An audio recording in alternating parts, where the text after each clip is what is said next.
Hello, everyone, and welcome to the Vital Mind podcast.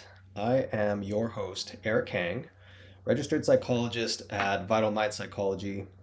We are a team of psychologists based in Cochrane, Alberta, and we also support clients across the province through virtual services.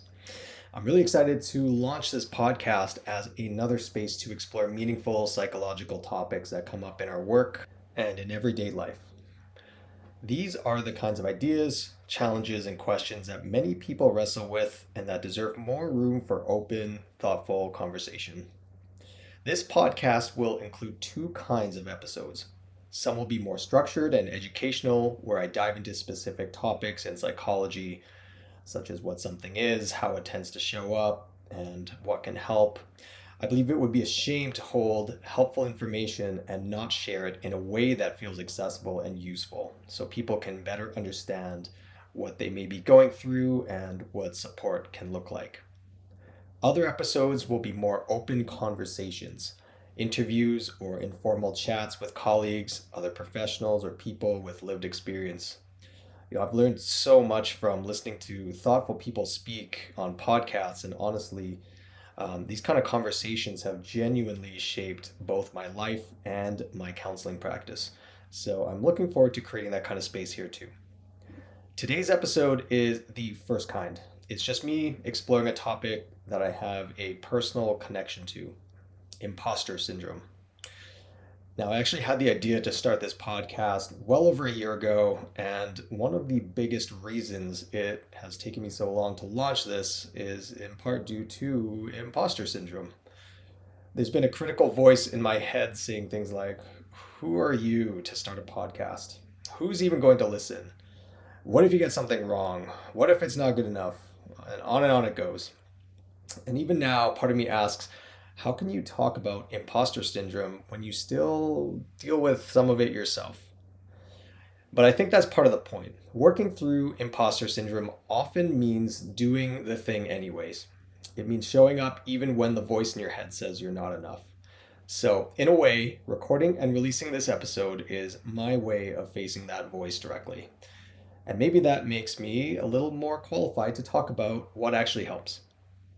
So, in this episode, we will explore what imposter syndrome is and what it isn't, some of the common signs and inner narratives that come with it, how it connects with perfectionism, over preparing, and the tendency to focus more on criticism rather than praise.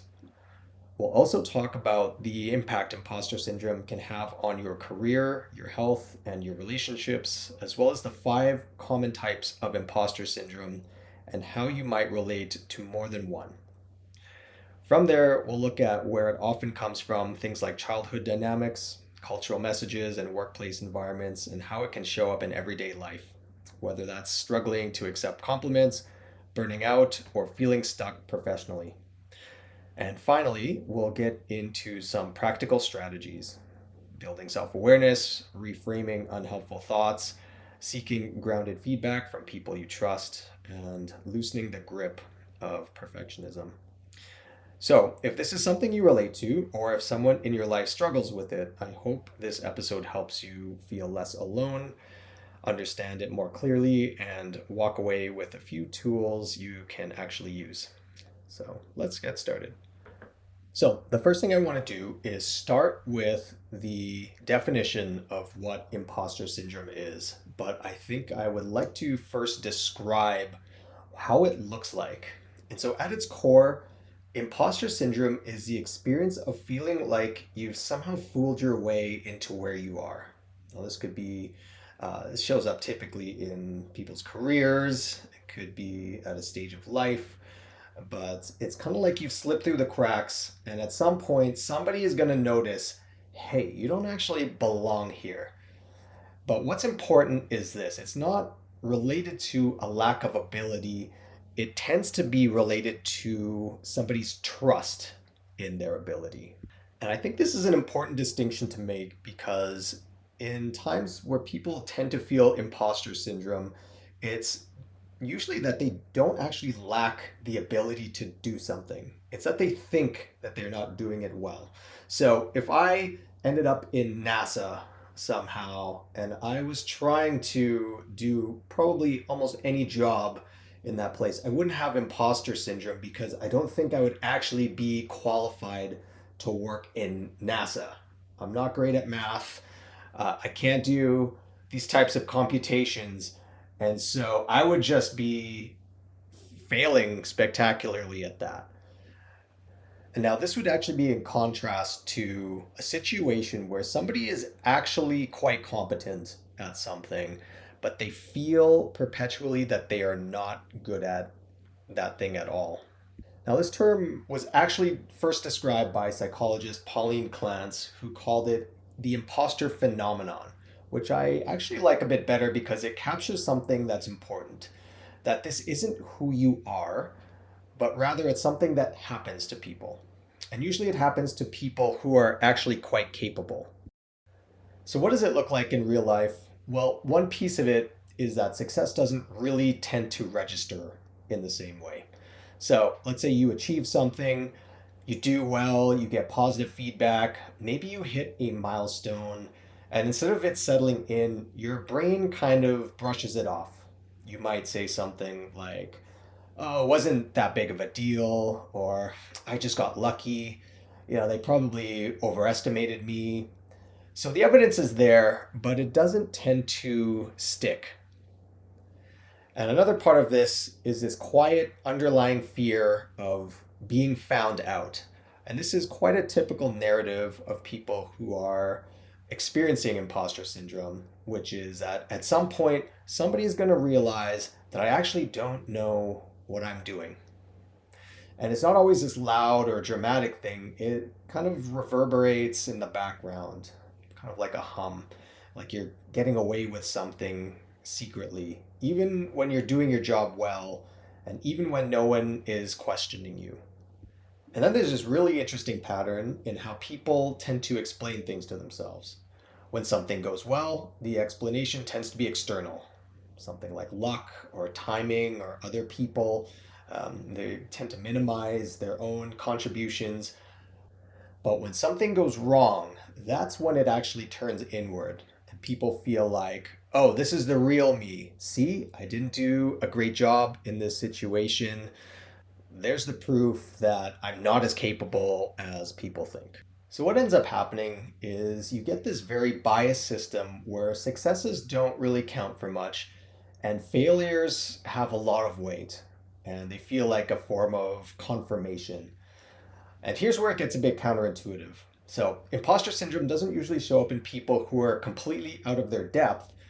It actually tends to show up in people who are growing, people who are challenging themselves, people who are taking on new risks and are actually doing pretty well. And so, externally, from others, they actually look quite competent, but on the inside, it doesn't feel that way to the person.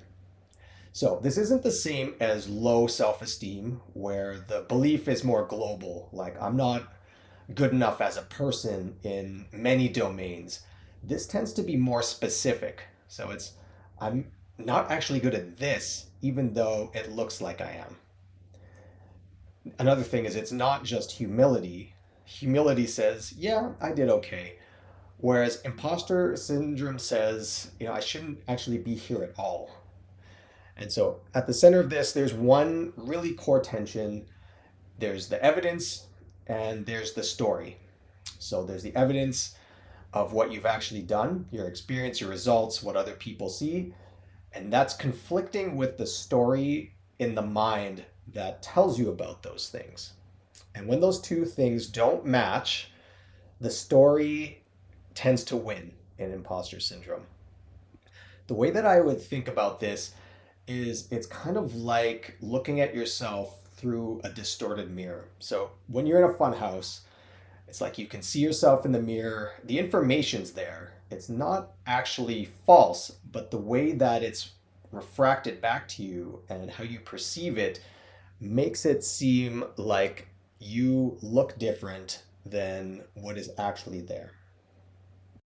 Now, if some of this is starting to sound a bit like you, the question I would like to prompt you to reflect on is, when something goes well for me, what is it that I tend to dismiss in those kind of situations? Because that question really starts to reveal the pattern.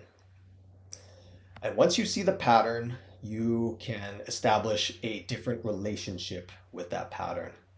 And from here, we can start to look at why this starts to happen in the first place. Now, it doesn't tend to be just one reason, usually, for anything complicated in human existence. It's usually a mix of things that build over time. So, for a lot of people, part of it goes back to how you learn to evaluate yourself growing up. If mistakes weren't really tolerated, or praise was inconsistent or tied to your performance, you can end up with this underlying sense of, I'm doing okay as long as I don't screw this up. And this tends to be a common narrative in those rigid structures when people are growing up within them. And so this is a stressful way to move through life because now every new situation feels like a test and one that you could potentially fail at. And so the focus in these situations becomes on don't screw up, don't make mistakes, and be perfect, which is a very difficult focus to maintain over a long period of time because we're human beings and you're going to make a mistake at some point. And I see this focus as being quite a distortion because if you're always trying not to make a mistake, always trying to be, in quotes, perfect, you're going to focus a lot on the mistakes that you do make, even if they're pretty minuscule. Now, another phenomenon I tend to notice with people who mention having imposter syndrome is that the more that you learn and grow, the more that you are actually aware of what you don't know. And so if you know about the Dunning-Kruger effect, it's like the people who are just starting something tend to feel very overconfident about their knowledge base in a particular subject. But if you actually take the time to learn, and especially if you have a lot of humility, you are going to become aware rather quickly that there's a lot there that you don't know, the more that you spend time in a particular subject or a particular job. And so instead of feeling more confident as you grow, you actually start to feel a bit more unsure. You're seeing more complexity and more nuance in things, as well as more ways that things could go wrong. And with that awareness, while it is actually a strength, as it can help you to push you to understand more, it can also get interpreted as maybe I am not as good as people might think I am. And this is just how our brains tend to work. We are not exactly neutral observers in our own lives, but we tend to embed our experiences in stories. And when the story starts to become a dismissal of when things go right and a focus when things don't go right, we start to zoom in on one particular side of the scale. And that side of the scale starts to create more weight and become more important than everything else. So over time, it's not that you don't have evidence, but you've gotten really good at filtering it in a way that keeps this self-doubt prosperous. And then there's an identity piece, which I think is a big one, which is I think at some point you develop a sense of who you are, and that growth doesn't always update in the right way. So, for example, your life might have moved forward, like you have more responsibilities, you've entered a new role in your work, people trust you more, but internally you're still seeing yourself as the same person you were a few years ago. And instead of thinking, I've grown into this role, I'm somebody who's developing their skills, it can start to feel more like I've somehow tricked everybody and slipped into this and I don't belong here. Where this tends to often show up for people is during big transitionary moments. So you get into a new job, you become a parent, you find a new partner that you're really into, and these transitions start to create this self evaluation where you might be starting to filter, do I belong in this role or this environment? And this is where imposter syndrome, in a strange way, I think tries to help people. It tries to keep you from failing at something. It's a good shield against being judged. It is trying to protect you from putting yourself in a position where you're going to fall short. And so, in a way, like anxiety, it's kind of an alarm system that comes up that is there to keep you safe from what it perceives as dangerous. And so the way I might think about this is it's kind of like a dog who's at your front window and barks at everybody who passes by because it is trying to protect you from the intruder. And so somebody who's just casually strolling down the street, this dog might bark at just in the off chance that that person might decide to wander up to your home and start smashing the lock. And new situations are actually a bit dangerous to people because they are situations where you don't have a lot of data to properly determine what is going to happen. And so that protective part of you wants to keep you safe, which means that it might err on the side of trying to get you away from being there in the first place. And so, one of the first things I tend to like to do with people who feel a lot of stress, anxiety, imposter syndrome is we actually really want to honor that part of you that is trying to keep you safe because it is doing so for very benevolent reasons. But the sensitivity or the focus on things is skewed in a way that it actually creates more problems in the long term.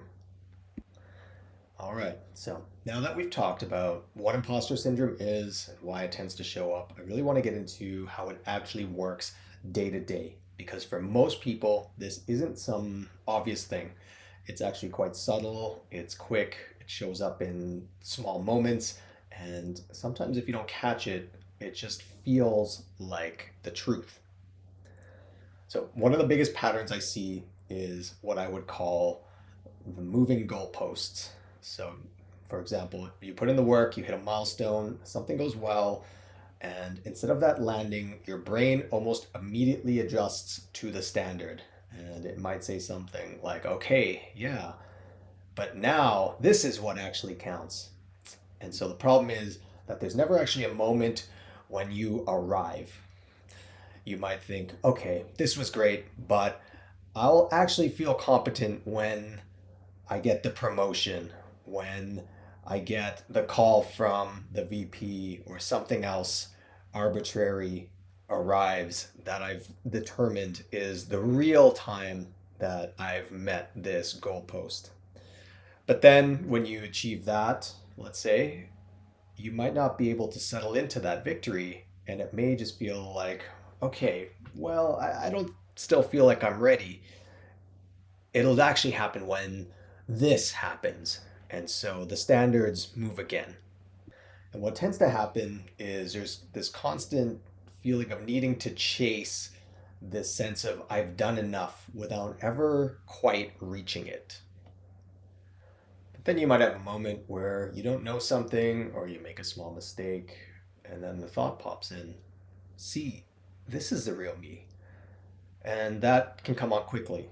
And there's not a lot of questioning, maybe not a lot of balanced perspectives. It just kind of hits you. And then once the thought is there, your brain starts building around that thought. So you might start scanning for more evidence. You remember other moments when you felt unsure, or you overlook the things that went well that day. And before long, it all becomes quite convincing, even if it's not completely accurate. Now, another way this imposter syndrome also shows up is the tendency to compare with other people, but in a very uneven way. So you're aware of your own doubts, your own second guessing, and these parts where you feel uncertain, and then you gaze over to somebody else, and what you tend to see is the sense of confidence or clarity or competence that you feel that you're lacking. And what comes up is there's this big gap between you and this other person. It's like they know what they're doing and you don't. But what you're really comparing is your entire behind the scenes information and narrative to a small fraction of what you're seeing in another person. So you're using two completely different information sources. And now, yet another way that imposter syndrome shows up is through over preparing, or on the flip side, holding back. And so some people respond to imposter syndrome by working much harder than how they need to, which includes double checking everything, overthinking, putting in a ton of time into something where the situation actually calls for much less proportionally. And then on the outside, that can look like massive performance, but internally, it's driven through the narrative of, I can't afford to mess this up. And so other people go in the opposite direction. They might hesitate or avoid opportunities. They don't tend to speak up as much as they could, not because they don't have anything to offer, but because there's that underlying question of, like, what if I'm wrong? How would I be perceived?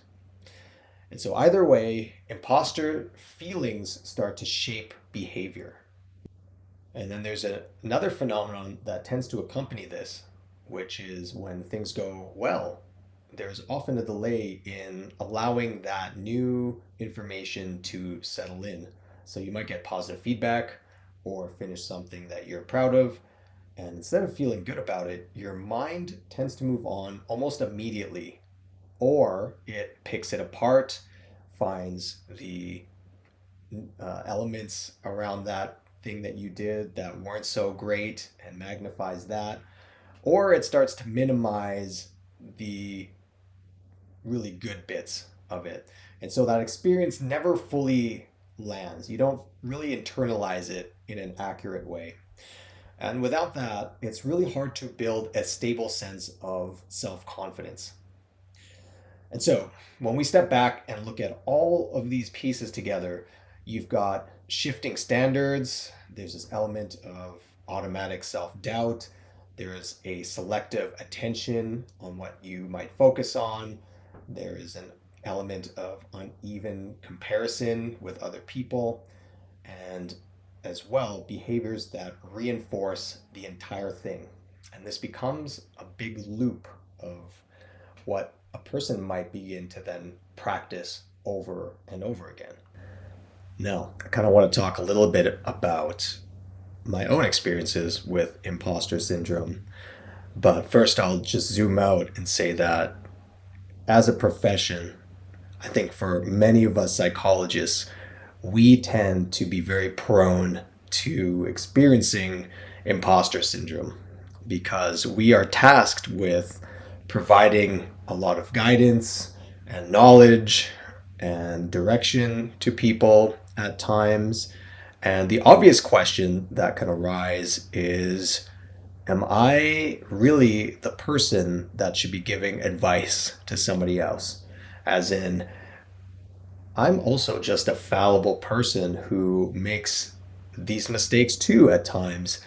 And I'm telling you to do this, whereas maybe I'm not perfect at it myself. And so it can almost start to feel like, who am I to be giving people advice? But I think what's important is that we as professionals realize that we don't have to be perfect in order to help guide another person. And that entering into that space with the right intention, with a good knowledge base, and the ability to be curious, ask questions, try to find answers if we don't know them, might just be enough.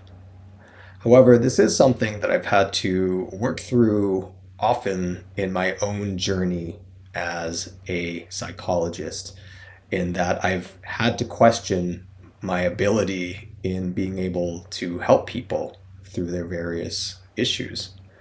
There are instances where I've really had to be very forgiving and gentle with myself for making mistakes or not knowing the right information or answers. And it's been really tough at times to feel like I'm worthy of this role. But something that's really helped me through this process is understanding that statistically, there's not a massive difference between new counselors and counselors who have been in the profession for quite a number of years.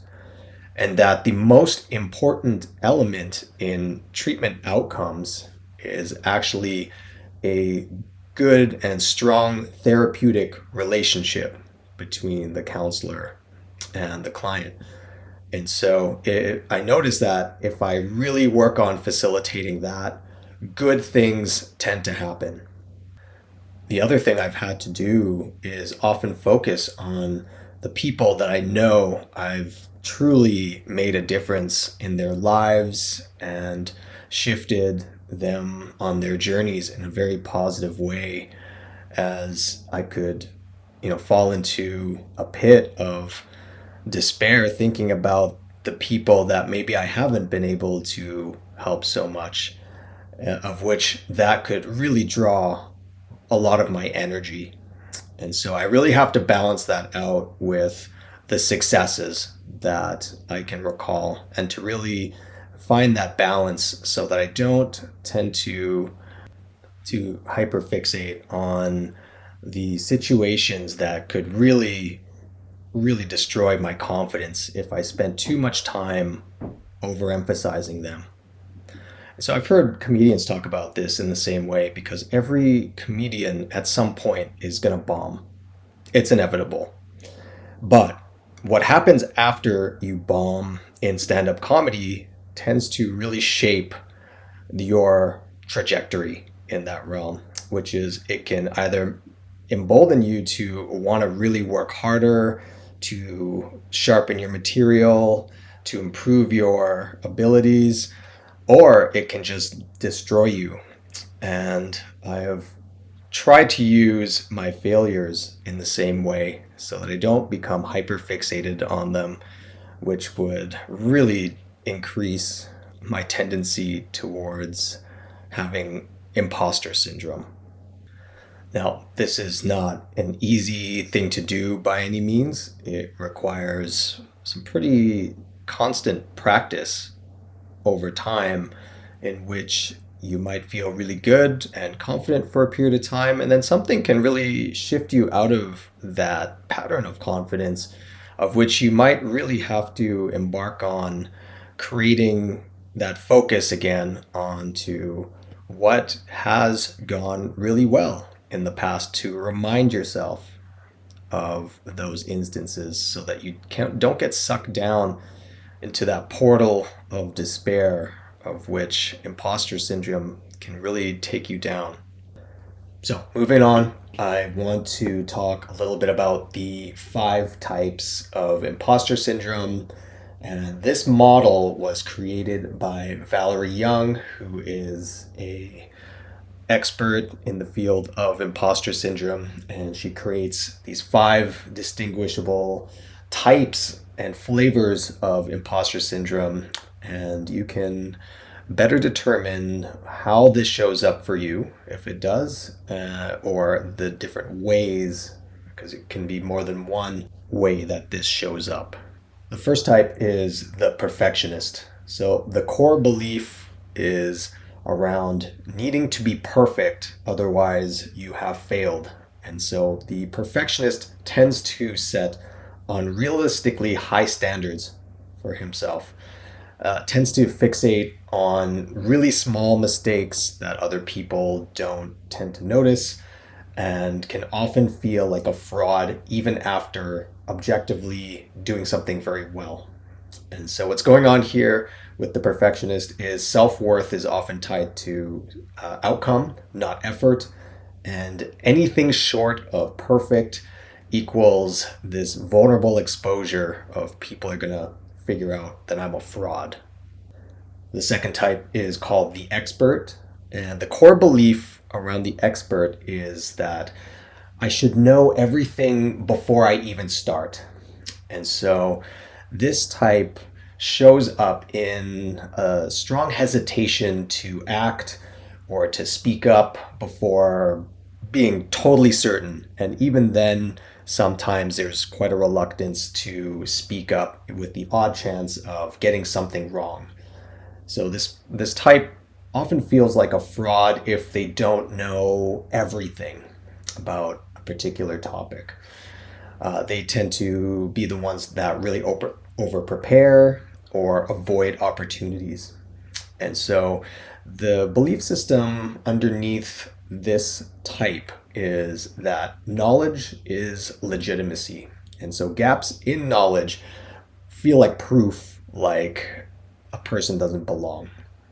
And so they will feel like they have to acquire more and more knowledge in order to feel like they can fit in to a particular space. The third type is called the soloist. And so the core belief underneath the soloist is if I need help, then I am not competent. So the soloist tends to avoid asking for support altogether and rather preferring to do things completely alone. The soloist also tends to equate independence with worth. So I have higher value because I can do things on my own. I don't need to depend on other people. And they tend to feel exposed when collaborating with others. And so underneath this is the understanding of competence through isolation, not being effective with other people. The fourth type is called the natural genius. And the core belief behind this one is if I were truly capable, this would be easy. And so the judgment placed upon oneself in the natural genius is that there's a judgment based on speed and ease. And so if something is not expedient or easy, especially at first, then this creates quite a large amount of stress for the natural genius. They also tend to get discouraged when something takes effort, even a moderate amount of effort at times. And they also tend to avoid challenges that might make them look slow. And so underneath this type is the idea of struggle. And so struggle equals stupidity or incompetence, which is, of course, inaccurate, but it keeps this personality type focused on avoidance. The fifth and last type is referred to as the superhuman. And the superhuman has a core belief of needing to excel in all areas. Otherwise, that person is a fraud. And so there's a tendency to overwork across multiple domains. So let's say career, relationships, personal health, getting things done. Burnout is basically a lifestyle for the superhuman because they're overfunctioning all the time, everywhere. They often feel like they're falling short no matter how much they do. Even though they're achieving a lot in all of these domains, it never quite feels like enough. And so what's underneath this particular type is that worth equates to output. And so rest is antithetical to that, and it's quite risky. And so you always have to be perpetually in motion, doing everything you can in all of these domains, which is quite a precarious task to fulfill, especially over the long term. And so, as I mentioned earlier, most people are not typically just one of these types, and they might rotate throughout them depending on the particular context or what is occurring in their life. And so somebody might be the expert in their work life. They might be a soloist when it comes to relationship, or they might be a natural genius when it comes to any new challenge. And so the important thing is to understand how these types come up and to look at what types of trademarks they exhibit and how you might exhibit them when you fall into the symptoms of either of these types. But the core commonality between all of them is the idea that if people really knew who I am, they'd see that I don't belong. And so I think that we receive some messages from the culture that we're embedded in through media, through the narratives that we receive from adults growing up and from our peers, which provide us with ideas around how we should see ourselves. So I'll give you an example. There is a natural genius myth, which we might be told and signals to us that people who succeed in life do so effortlessly. And we might see this from popular culture, look at celebrities, and things feel really easy and natural for them because there's something that they have, skill set or personality traits that we don't, and that they are a natural genius that have not had to work and struggle like we do. So this is basically like fuel for imposter syndrome. There's also a very common perception that we receive, especially thanks to social media and the internet, which is one might call this comparison culture. So the idea of seeing other people's lives at their best, or a very curated version of their lives in which we might tend to compare that to our own lives. And so we might get the same messages. There's success without struggle. There's the perception of people achieving milestones without the context of how much work entails to get somebody to that place. And this creates a lot of distortion, which is everyone is doing amazing and I am behind, or I'm a fraud, or I just don't have what it takes to do something like that. We might also get similar messaging from workplaces, which have very specific expectations around performance or perfectionism, of which it's very easy to internalize these things and push yourself in a direction of some pretty detrimental habits, such as overwork, needing to be perfect, working too many hours, burning out, all these kinds of things. So these imposter feelings can manifest in some pretty subtle ways, as I mentioned. And one way that is quite common is people may be very reluctant to accept a compliment. And so why this happens often is because of cognitive dissonance, which is that something externally is not matching your internal view. And so if you feel like that you're not competent and that you got lucky, you're barely holding it together, and somebody says, "Hey, you did an amazing job," creates some dissonance there. And so you either have to start changing your internal narrative to match that external piece of information somebody's providing you, or you have to dismiss the comment itself. And somebody who's entrenched in imposter syndrome is more likely to dismiss the compliment. And so this tends to happen by saying, it wasn't a big deal, anyone could have done that, I got lucky. All of these narratives perpetuate imposter syndrome and minimize external data that is coming in. Okay, so we've gone over a lot of information regarding imposter syndrome, how it shows up, what it looks like. I think you should have a pretty good idea around if this relates to you, how it appears in your life. And so the next question really is around how do I work through imposter syndrome if I do experience it? And so there's a number of tips that I'm going to provide here. I'm going to start with the first one, which is we got to stop trying to eliminate doubt. And so the trap of imposter syndrome is, I'll start feeling legitimate when I stop doubting myself. And that does not feel like a reasonable expectation because we're going to be stuck forever in this place. And I don't actually think doubt itself is such a negative thing.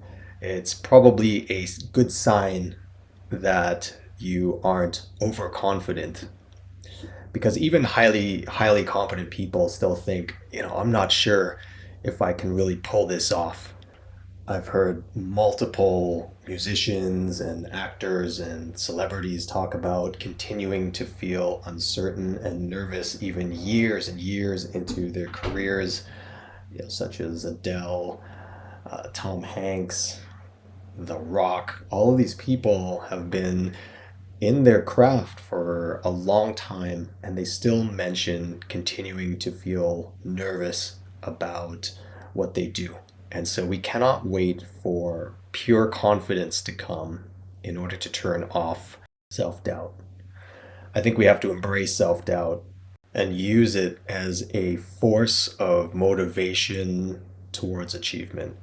Now, another tip on how to work through imposter syndrome is I think that we need to come up with a helpful and honest definition of what competence actually means. And so for those who have imposter syndrome, competence tends to feel like I have pure confidence and ease and no mistakes. And that is a fantasy which is almost impossible to achieve. And so the more accurate version that I would want to replace this with is competence comes from showing up, trying to figure things out, adjusting to situations, and creating incremental improvements over time.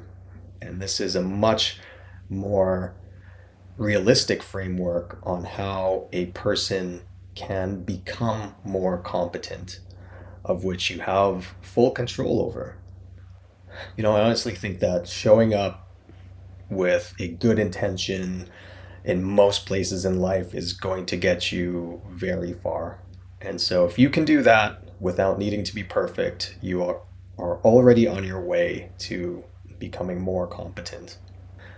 The third tip is something that I mentioned a bit in my own story, which is that we have to find a way to track evidence accurately and in a balanced way. And so for people with imposter syndrome, they actually have quite a strong prosecution section and not so much a great defense lawyer, which means that we need to build a database of personal wins. And so for me, I think a lot about the people that I have helped, which helps to offset the times where I feel like I haven't been so effective or I haven't done a great job. And this helps me to have a good balanced perspective on things.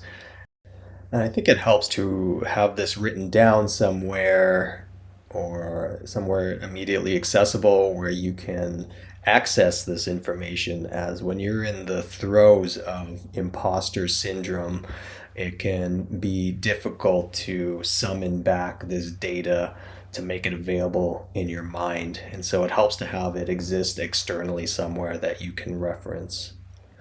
Now, the next thing that you can try is that you've got to give yourself the proper recognition for your wins. And so people actually have quite a lot of difficulty doing this, feeling that they don't deserve credit, which causes them to minimize their accomplishments.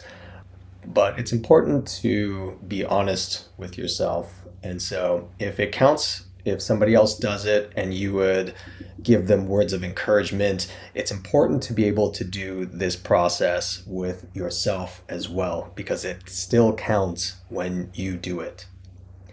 This really helps with the moving goalposts problem, where you can really land in that space and give yourself a bit of a pat on the back for something good that you've done, so that the goalposts don't start to travel into the distance immediately after you have achieved something. The next tip is that I think it is important to do something even before you might feel fully ready. So, as I mentioned about this podcast, I felt that, maybe this isn't something that I feel completely ready for, but in spite of that, here it is. And I think that if you are waiting for when you feel completely confident before you embark on something, you may be waiting quite a long time, if not forever. And so the people who tend to achieve a lot of things in life are often the ones who are learning as they go. And so they'll start something without being a complete expert on it. And that process will teach them a lot over the course of weeks, months, years, as they improve in their processes of that task and subsequently get a lot better, often becoming the experts or the top people in their field. It is possible to take action even when you feel like an imposter. And that's the key to really shifting out of the imposter mindset. The next thing is, if somebody gives you positive feedback, the practice is to accept that feedback graciously rather than trying to minimize it or reflect it back. Really try to allow people's praise and good words sink in and become internalized, so that it can help inform that bank of positivity of which you can draw from. And the last tip is that I think it's important to be very persistent in things that you don't feel very adept at. And so this connects to the story of the tortoise and the hare, which in the tortoise-centric version of the story, which is the default version of the story, if you are the tortoise and you're not very good at something, being very persistent in that task over a period of time is going to lead you to success. And so if you are feeling like an imposter, this could be motivation for you to do more research, keep going, put in more effort. But I will add that it is very important to be quite gentle with yourself as you are learning. And lastly, if you are going to compare yourself to other people, do so in a way that is gentle and motivational rather than in a way that makes you feel like trash or that you're worthless. And so seeing people achieve great things can make you want to strive for more in a very positive way. And it doesn't have to be this very defeating type of comparison. And so use comparison as a way that works in your favor rather than in a way that deflates your confidence. And so a lot of these elements relate to the idea of reframing things, in that if you're starting off in the imposter syndrome type of mentality, which is I don't belong here, we need to reframe that as maybe that's not a sign that you're in the wrong place, but that you are growing and you are in an environment that allows you to develop your skills and improve your abilities. So it's not so much about eliminating the feeling, but preventing it from impacting the decisions that you make. And I also want to say that I think everybody that I have a lot of respect for in the psychology field and in a lot of ways outside of the field, the people that I really look up to, they all seem to have some element of imposter syndrome or self-doubt. And as I mentioned earlier, I think that's healthy. I think that we are not supposed to feel full confidence in anything that is important enough to dedicate a significant amount of time and energy into doing the best in that particular endeavor that we possibly can. And so I think that if you have imposter syndrome, it means that you care. It means that you care enough about something to want to be better at that. And we can use that as a tool to move you in that direction rather than it be a barrier for you achieving what you want. So I want to thank you for listening to this podcast episode. If you still are, we've got more information and more conversations to come. I encourage you to subscribe to this podcast for updates on future episodes. And feel free to check us out at vitalmindpsychology.com. We are going to be announcing some more nature walks later this year and other events that you might want to participate in if you are in the Cochrane or Calgary area.